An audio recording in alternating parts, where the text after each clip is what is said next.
ஆத்ம நண்பர்கள் அனைவருக்கும் அன்பான வணக்கம். நம்முடைய ஆத்மஞான மையம் யூடியூப் சேனலில் தொடர்ந்து நாம் பல பதிவுகள் பார்த்துக்கிட்டு இருக்கிறோம். இன்றைக்கி நாம் பார்க்க போகிற பதிவு லக்ஷ்மி குபேர பூஜையை எப்படி செய்வது அப்படிங்கிறத பற்றி. மகாலட்சுமியினுடைய வழிபாடு அப்படிங்கிறது நம்முடைய நாட்டில் தொன்று தொட்ட ஒரு பழமையான வழிபாடு. நமக்கு வாழ்க்கையில் செல்வம் வேணும்னாலும் நிம்மதி வேணும்னாலும் மற்ற தன தானியங்கள் வேண்டும் அப்படின்னாலும் நாம் வழிபடக்கூடியது மகாலட்சுமி தாயாரே. அந்த மகாலட்சுமிக்கு விசேஷமான நாட்கள் அப்படின்னு சில நாட்கள் உண்டு. அதில் ஒன்று தான் ஐப்பசி மாதம் வரக்கூடிய அமாவாசை அன்று செய்கின்ற லக்ஷ்மி பூஜை.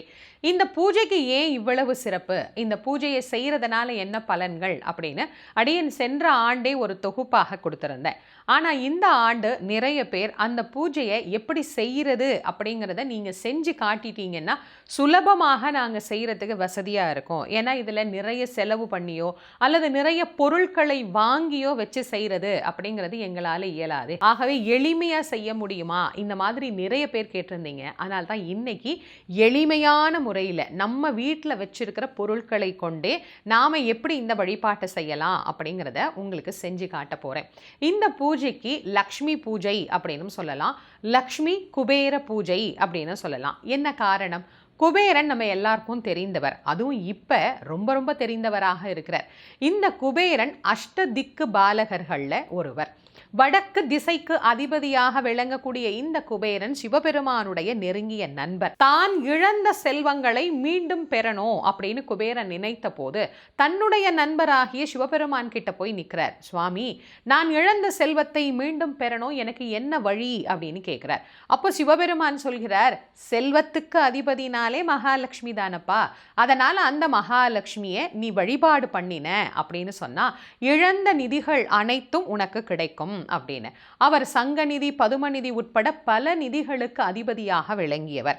அந்த தனங்களை மீண்டும் பெற வேண்டும் அப்படின்னு மகாலட்சுமி தாயாரை எந்திரம் அமைத்து அதில் எண்கள் முறைப்படி வைத்து வழிபட்ட அந்த அழகான வழிபாடு தான் இந்த ஐப்பசி மாதத்தில் வரக்கூடிய அமாவாசை என்று செய்யக்கூடிய லக்ஷ்மி பூஜை. அதாவது நாம தீபாவளி கொண்டாடுகிற அன்னைக்கே இந்த மாதம் நமக்கு இந்த பூஜையும் அமைந்திருக்கிறது.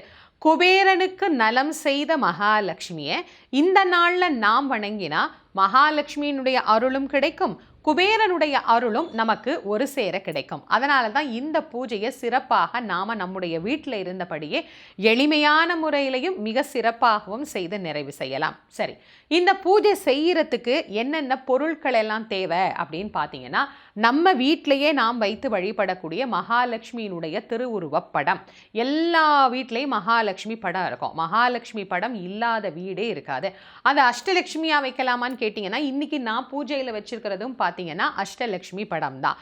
அதனால் அஷ்டலட்சுமி திருவுருவமாக இருந்தாலும் அல்லது மகாலட்சுமியாக இருந்தாலும் வச்சுக்கலாம். அதுக்கப்புறமா பார்த்தீங்கன்னா ஒரு குபேரருடைய விக்கிரகம் வச்சிருக்கிறேன். இவர் தான் வழிபாட்டுக்கு உரிய குபேரர். அதனால் இந்த குபேரர் கிட்டையே லக்ஷ்மியும் சேர்ந்து இருக்கிற மாதிரி தான் என்கிட்ட அந்த விக்கிரகம் இருக்குது. அதனால் லக்ஷ்மி குபேரரும் சேர்ந்து இருக்கிற மாதிரி இருக்கிற அந்த விக்கிரகம் வச்சிருக்கிறேன். இது தவிர விநாயகர் நாம வைக்கணும். மஞ்சள்ல பிள்ளையார் பிடிச்சி வச்சிங்கனாலும் சரி, இல்லை நீங்கள் பூஜை அறையில் பயன்படுத்தக்கூடிய வேறு விநாயகரை வச்சிங்கனாலும் சரி. அப்படி நான் இன்னைக்கு விநாயகர் வச்சிருக்கிறேன். அதுக்கப்புறமா குபேரர் லக்ஷ்மி இருக்கக்கூடிய அந்த திருவுருவ படங்கள் வச்சிருக்கிறேன்.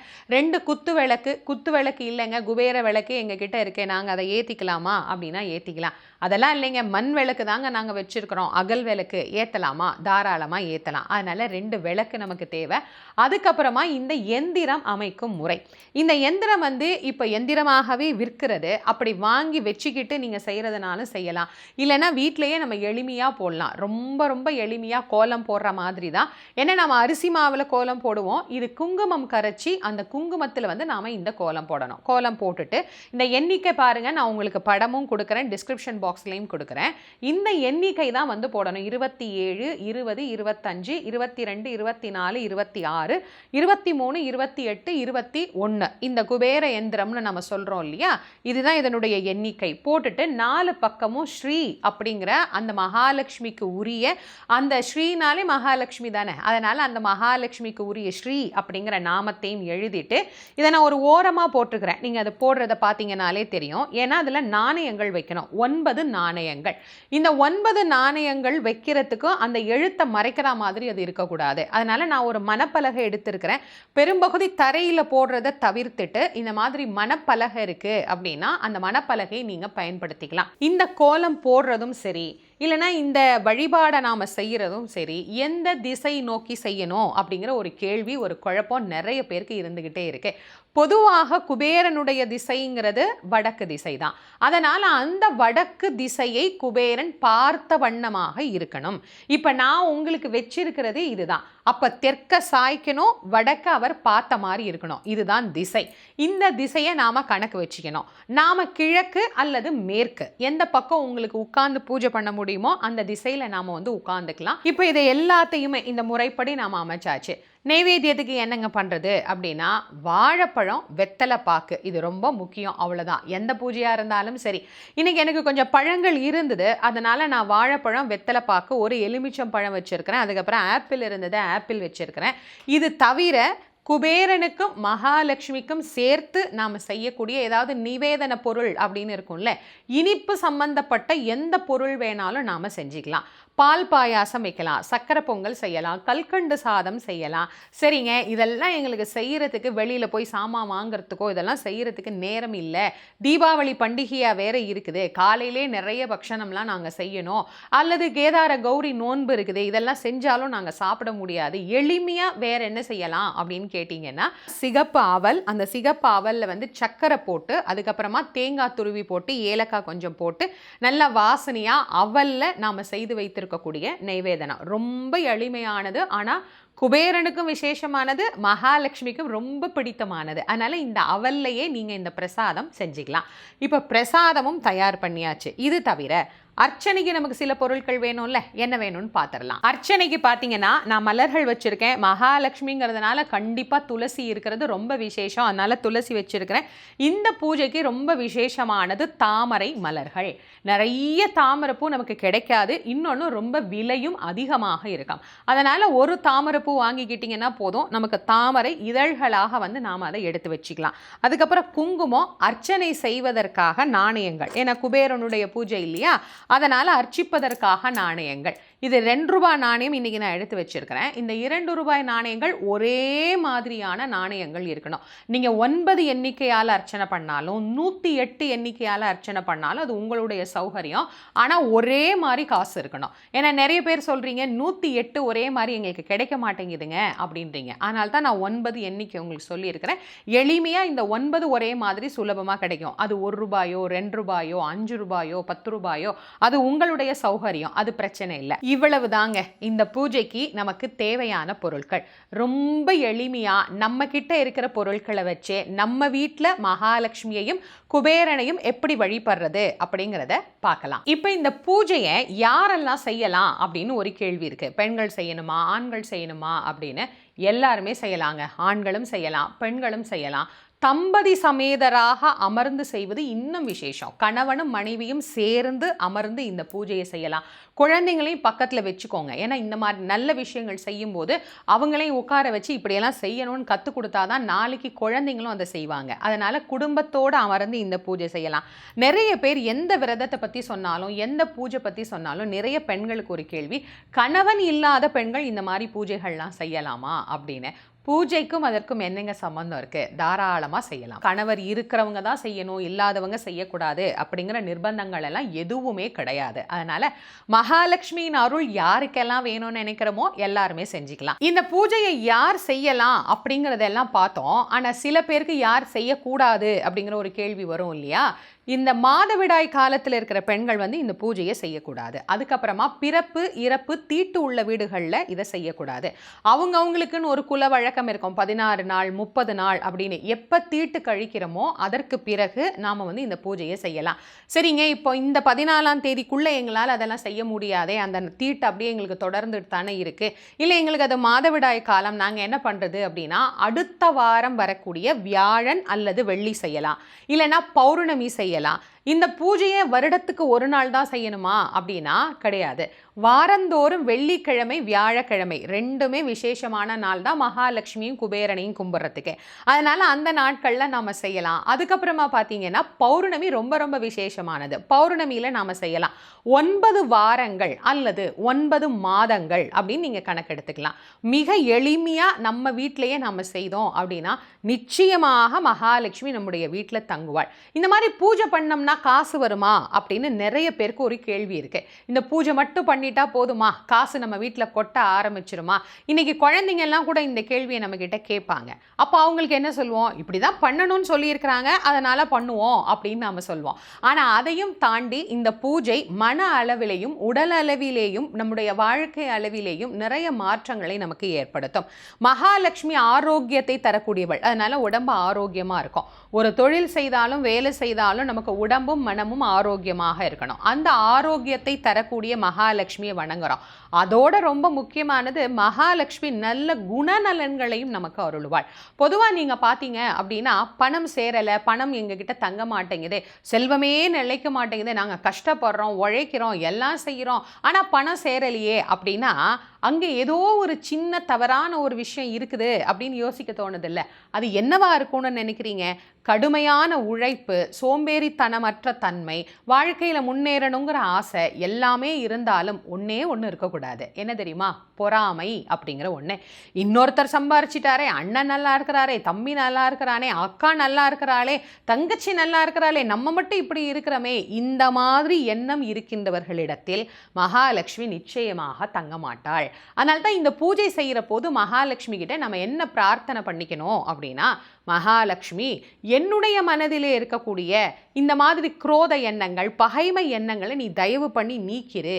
நீ வந்து தங்குவதற்கு தகுந்த இடமாக என்னையும் என் இல்லத்தையும் மாற்றிக்கொடு அப்படின்னு கேட்கறதுக்கு தான் இந்த மாதிரி பூஜைகள். அதனால பூஜை பண்ணின உடனே காசு அப்படியே கொட்டிருமா, எங்கிருந்து வரும், இந்த மாதிரி எல்லாம் நம்ம கேள்விகள் கேட்கறத விட்டுட்டு நல்ல குணத்தை நமக்கு தரணும் அப்படின்னு பிரார்த்தனை பண்ணிக்கணும். ஏன்னா மனம் நல்லா இருக்கு, அவங்க நல்லா இருக்கிறாங்க, உழைக்கிறாங்க, கஷ்டப்படுறாங்க, அவங்களுக்கு காசு கிடைக்குது, நாமளும் உழைப்போம், நாமளும் கஷ்டப்படுவோம், நமக்கும் கிடைக்கும் என்கின்ற எண்ணம் யாருக்கு வருகிறதோ நிச்சயமாக அவங்க கிட்ட மகாலட்சுமி தங்கி இருப்பாள். இந்த நல்ல எண்ணத்தை தரணும் அப்படின்னு மகாலட்சுமியை நாம பிரார்த்தனை பண்ணலாம். இந்த ஆண்டு ஐப்பசி மாத அமாவாசை என்னைக்கு வருது அப்படின்னா 14ஆம் தேதி நமக்கு வருகிறது. இப்போ இதற்கான நாள் சொல்லியிருக்கிறேன், நேரம் சொல்லணும் இல்லையா?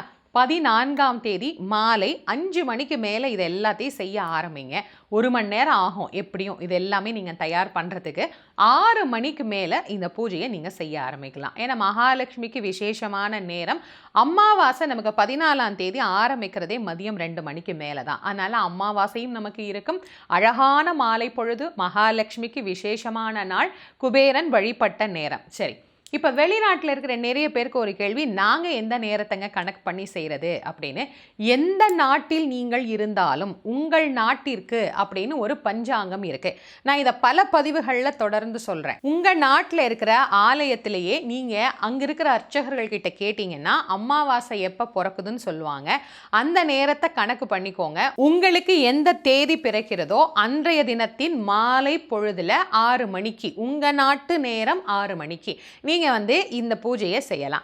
இப்போ நாணயங்களால் நம்ம குபேரனை வணங்குறோம் அப்படின்னு சொல்கிறோம். அப்போ நிறைய பேருக்கு ஒரு கேள்வி, இப்போ நாங்கள் ஆஸ்திரேலியாவில் இருக்கிறோம், லண்டனில் இருக்கிறோம், நாங்கள் வந்து எங்களுடைய நாட்டு காசு அப்படின்னா இப்போ இந்தியா காசு தான் பயன்படுத்தணுமா, இல்லாட்டி அங்கே இருக்கிற நாணயங்களை பயன்படுத்திக்கலாமா அப்படின்னா, எந்த நாட்டில் இருந்தாலும் அந்த நாட்டு நாணயங்களை நாம் பயன்படுத்திக்கலாம். இந்த பூஜைக்கு எல்லாம் வைக்கும்போது முக்கியமாக வைக்க வேண்டிய இன்னொரு பொருள் பார்த்தீங்கன்னா பணம்.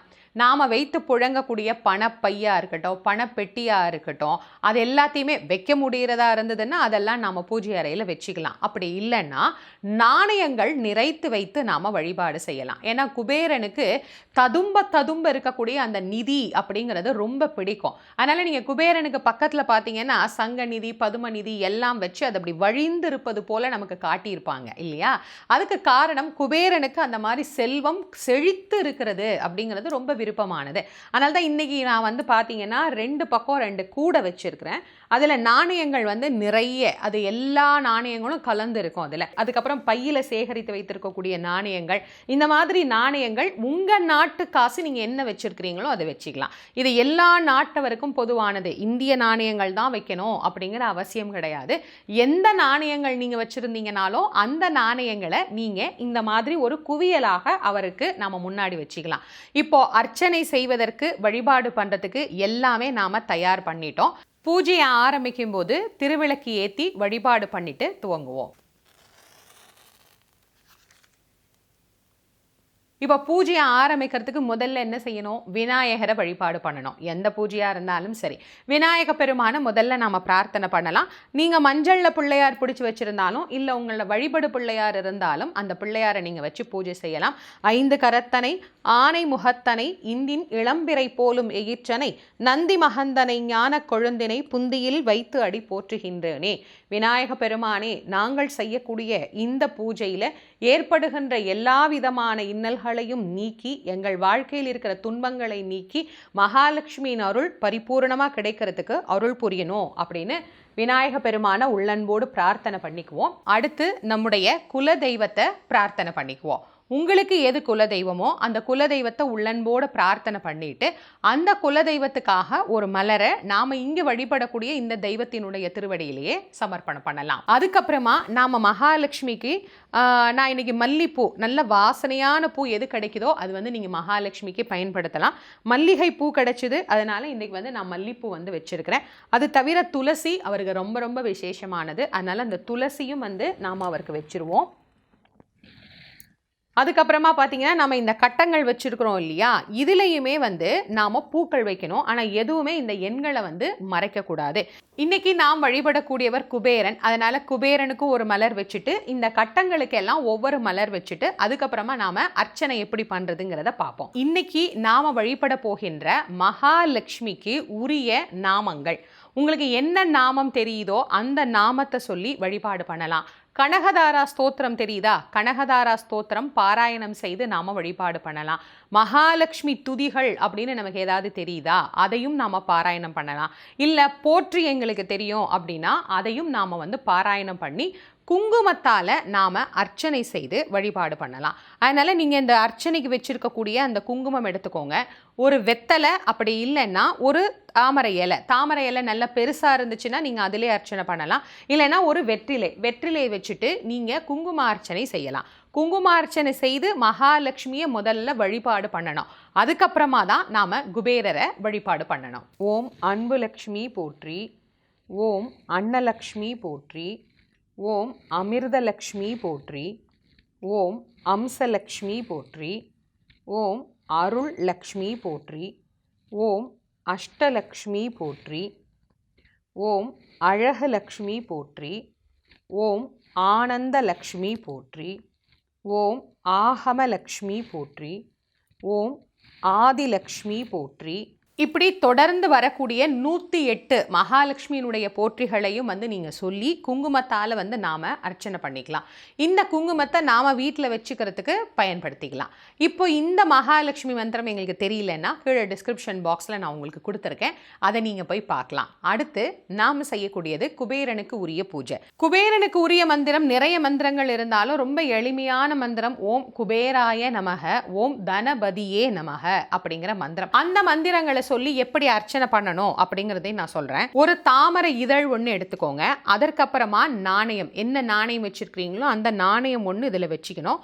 அதற்கு அப்புறமா குங்குமம், அந்த குங்குமத்தில் கொஞ்சம் எடுத்து அதை இந்த நாணயத்துக்கு மேலே வைக்கணும். நாணயத்துக்கு மேலே நீங்கள் வச்சுட்டு இப்போ பாருங்க, ஒரு தாமரை இதழ், ஒரு நாணயம், ஒரு குங்குமம் இப்படி எடுத்துக்கிட்டு இதை நாம் அந்த மந்திரம் இப்போ நான் சொன்னேன் இல்லையா, ஓம் குபேராய நமக, ஓம் தனபதியே நமக அப்படின்னு சொல்லி குபேரர் திருவடியில் வச்சுட்டு நாம் அதுக்குன்னே அந்த அர்ச்சனை நாணயங்கள் வைக்கிறதுக்குன்னே ஒரு பாத்திரம் வச்சுக்கலாம், வாழை இலை வச்சுக்கலாம், இல்லைன்னா ஒரு பெட்டி வச்சுக்கலாம், எது வேணும்னாலும் நம்ம வச்சுக்கலாம். ஆனால் தரையில் வைக்காதீங்க, ஏதாவது ஒரு பொருள் வச்சு வைங்க.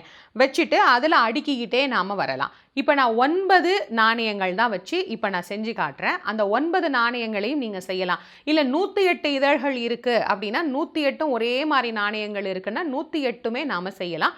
9 முறை இப்போ நாம் செய்வோம். ஓம் குபேராய நமக, ஓம் தனபதியே நமக, ஓம் குபேராய நமக, ஓம் தனபதியே நமக, ஓம் குபேராய நமக, ஓம் தனபதியே நமக, ஓம் குபேராய நமக, ஓம் தனபதியே நமக, ஓம் குபேராய நமக, ஓம் தனபதியே நமக, ஓம் குபேராய நமக, ஓம் தனபதியே நமக, ஓம் குபேராய நமக, ஓம் தனபதியே நமக, ஓம் குபேராய நமக, ஓம் தனபதியே நமக.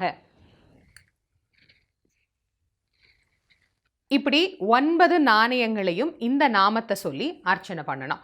108 பண்ணுறீங்கன்னா 108 இதே மாதிரி தாமரை இலை, அதுக்கு மேலே ஒரு நாணயம், அதில் குங்குமம் வச்சு இந்த மாதிரி நாம் அழகாக வச்சிருக்கிற இடத்துல அடுக்கி அர்ச்சனை பண்ணி அர்ச்சனையை நிறைவேற்றிடணும். அர்ச்சனை நிறைவேற்றியதற்கு பிறகு தூப தீப ஆராதனை நைவேத்தியம்.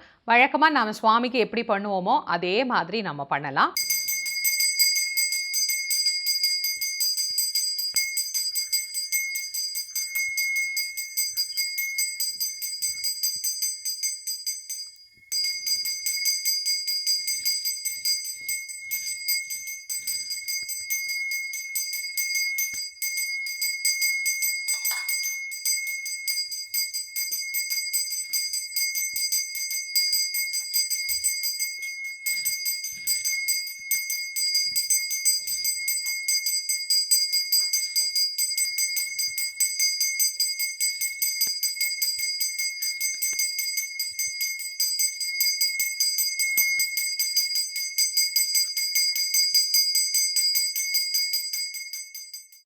இப்போ பூஜை நாம நிறைவு பண்ணியிருக்கிறோம். இப்போ இந்த பொருட்கள் எல்லாம் திரும்ப என்ன செய்யறது அப்படிங்கிற ஒரு கேள்வி இருக்கு. அதையும் சொல்லிடணும். இப்போ இந்த கட்டம் போட்டிருக்கிறோம் இல்லையா, இந்த மணப்பலகையை அப்படியே வச்சிருங்க. இன்னைக்கு எதுவுமே செய்யாதீங்க. அதாவது பூஜை செய்கிற அன்னைக்கு, தீபாவளி அன்னைக்கு அதை அப்படியே விட்டுடுங்க. அடுத்த நாள் 15ஆம் தேதி நீங்கள் என்ன பண்ணுங்க, ஒரு துணி எடுத்து அந்த துணியில் தண்ணியில் நனைச்சிக்கிட்டு இதை அப்படியே நீங்கள் தொடச்சி எடுத்து சுத்தம் பண்ணிக்கலாம். அப்படி இந்த கட்டத்தை வந்து நம்ம சுத்தம் பண்ணணும். இதில் இருக்கிற காசை என்ன பண்ணுறது அப்படின்னா, இந்த காசை நம்ம யாருக்கும் கொடுக்கக்கூடாது. இந்த காசை நீங்கள் தனியாக எடுத்து உங்களுடைய பணப்பெட்டி, பர்ஸு, நீங்கள் எதிலெல்லாம் பணம் வச்சுக்குவீங்களோ, அலுவலகமாக இருக்கட்டும், இல்லை உங்களுடைய கடையாக இருக்கட்டும், வியாபாரம் பண்ணுற இடம் என்ன இடமா இருந்தாலும் அங்கே வச்சிருக்கிற அந்த பணப்பெட்டியில் வச்சுக்கோங்க. இப்போ நான் பூஜை பண்ணுறேங்க, என் மனைவி வச்சுக்கலாமா, என் கணவர் வச்சுக்கலாமா, என் குழந்தைங்களுக்கு கொடுக்கலாமா அப்படின்னா, நீங்கள் உங்கள் குடும்பத்தில் யார் இருக்கிறீங்களோ அவங்களுக்குள்ள இந்த நாணயங்களை அவங்க பணப்பெட்டியில் நீங்கள் வந்து இதை வச்சுக்கலாம். இந்த 9 காசுகளையும் அந்த மாதிரி பண்ணிக்கலாம். இப்போ 108 காசில் அர்ச்சனை பண்ணியிருக்கிறோம் இல்லையா, அவ்வளோ காசையும் நாங்கள் என்னங்க பண்ணுறது அப்படின்னா, நீங்கள் அந்த நாணயங்களில் உங்களுக்கு வேணுங்கிறத வச்சுட்டு சிவன் கோவிலினுடைய உண்டியலில் வந்து நீங்கள் அதை வந்து செலுத்திடலாம். அப்படி இல்லை, நீங்கள் உங்கள் பணப்பெட்டியில் வைக்க போகிறீங்க அப்படின்னாலும் அதையும் நாம் நம்முடைய பணப்பெட்டியில் வச்சுக்கலாம். அதுக்கப்புறமா நைவேத்திய பொருட்கள் வழக்கம் போல் நாம் அதை எடுத்து நம்ம குடும்பத்தோட எல்லாருக்கும் அதை வந்து நம்ம கொடுத்துட்டு சாப்பிட்டுக்கலாம். அதுக்கப்புறம் அதில் வச்ச காசு, இதை எல்லாத்தையும் நீங்கள் பணப்பெட்டி வச்சுருந்தாலும், நகைகள், நம்ம நிறைய நகைகள் இருக்குன்னா நகைகள் கொண்டு வந்து வைக்கலாம். ஒரே ஒரு தங்க மோதிரம் தாங்க வச்சுருக்குறோம், அது வைக்கலாமான்னா தாராளமாக நீங்கள் வைக்கலாம். என்ன நகைகள் வச்சுருக்கிறீங்களோ அதை எல்லாத்தையும் எடுத்து வைத்த நகைகளை அன்னைக்கு நீங்கள் அணிந்து கொள்ளலாம். அது ரொம்ப விசேஷமானது. அதனால இந்த முறைப்படி நாம இதில் வைத்திருக்கக்கூடிய பொருட்களை பயன்படுத்திக்கணும். பொதுவாக வெள்ளிக்கிழமையில நாம செய்யக்கூடிய மகாலட்சுமி பூஜை எவ்வளவு விசேஷமோ அது போல தான் இந்த தீபாவளி அமாவாசை அன்றும் செய்யக்கூடிய லக்ஷ்மி பூஜை. இந்த லக்ஷ்மி பூஜையை செய்து குபேரன் நலன் பெற்றார். அதனால நம்ம குபேரனை மட்டும்தான் கும்பிடணும், குபேரனுக்கு தான் பூஜை அப்படிங்கிறது கிடையாது. குபேரனுக்கு செல்வம் தரக்கூடிய தெய்வங்களை நாம் பற்றி கொண்டோமே ஆனால் குபேர சம்பத்து நம்மை தேடி தானாக வரும். அவர் திசைக்கு உரிய பாலகர் தான், ஆனா திசைகளையும் ஆட்சி செய்யக்கூடிய இறைவனுக்கு கீழே தான் அவர் அப்படிங்கிறத எப்பயுமே நாம மறந்துடக்கூடாது. அதனால இந்த குபேரனை நாம வழிபடக்கூடிய நாள்ல முதல்ல மகாலட்சுமியை பிரார்த்தனை பண்ணணும். மகாலட்சுமியை வணங்கி அவருடைய அனுமதியை வாங்கி குபேர சம்பத்துகள் கிடைக்கணும் அப்படின்னு பிரார்த்தனை பண்றதுனால தான் இந்த பூஜை ஐப்பசி மாத அமாவாசை அன்று மாலை நேரத்துல மகாலட்சுமியை மனம் குளிரும்படியாக நாம செய்தோமையானால் நம்ம வீட்டுக்கு அஷ்டலட்சுமி வாசம் அப்படிங்கிறது நிச்சயமா கிடைக்கும். இந்த கொரோனா காலத்துல நிறைய பேர் நிறைய பிரச்சனைகள், பல பேருக்கு வேலை கிடையாது, இருக்கிற வேலையில நல்ல சம்பளம் கிடையாது, நாங்க சேர்க்கணும்னு நினைச்சோங்க, ஒரு 10 அடி ஏறணும் 20 அடி இறங்கிட்டோம், எங்களுக்கு வாழ்க்கையில நிறைய பிரச்சனைகள் இருக்கு, பணமே வரமாட்டேங்குது அப்படிங்கிறவங்க எல்லாம் நம்பிக்கையோட மகாலட்சுமி தாயார் திருவடியை இறுக பிடிச்சுக்கோங்க. அம்மா எங்களை கடைக்கண்ணால் பாரு, எங்களுக்கு எல்லா நலனையும் அருளணும் அப்படின்னு வேண்டிக்கிட்டோம்னா குபேர சம்பத்துக்களை மகாலட்சுமி நம்முடைய இல்லத்திற்கு தாராளமாக வாரி வாரி வழங்குவார். இந்த பதிவு எல்லாருக்கும் பலன் தரணும் அப்படிங்கிறதுக்காக தான் இதை நான் எளிமையான முறையில் செஞ்சே காட்டியிருக்கிறேன். நான் ஏற்கனவே சொன்ன மாதிரி செல்வம் வரணும் அப்படின்னா இன்னொருவர் செல்வந்தராக இருக்கிறார் அப்படின்னு பொறாமைப்படக்கூடாது. அந்த ஒரு நல்ல மனம் அப்படிங்கிறது நமக்கு இருக்கணும். அதனால இந்த பூஜையை நீங்க செய்து பலன் பெறணும்னு நினைக்கிற மாதிரியே உங்களுடைய உற்றார் உறவினர் நண்பர்கள் யாரெல்லாம் உங்களுக்கு தெரிஞ்சவங்க இருக்கிறாங்களோ அவங்களுக்கு இதை நீங்க பகிர்ந்து கொள்ளுங்க, ஷேர் பண்ணுங்க, அவங்களையும் வீட்டில் செய்ய சொல்லுங்க. நம்மை சார்ந்தவர்கள் எல்லாம் மகிழ்ச்சியா இருந்தா தான் நாமும் மகிழ்ச்சியா இருக்க முடியும். அதனால எல்லாருக்கும் இந்த பதிவை ஷேர் பண்ணி எல்லாருமே இந்த மாதிரி பூஜையை எளிமையா செய்து மகாலட்சுமியினுடைய அருளை பெறணும் அப்படின்னு உள்ளன்போடு பிரார்த்தனை செய்து கொள்கிறேன். மீண்டும் அடுத்த ஒரு சிறப்பான பதிவில் உங்கள் அனைவரையும் சந்திக்கும் வரை உங்கள் அனைவருக்கும் நன்றியும் வணக்கமும் கூறி விடைபெறுவது திருமுருக வள்ளல் வாரியார் சுவாமிகளின் மாணவி தேசமங்கையர்க்கரசி. நன்றி, வணக்கம்.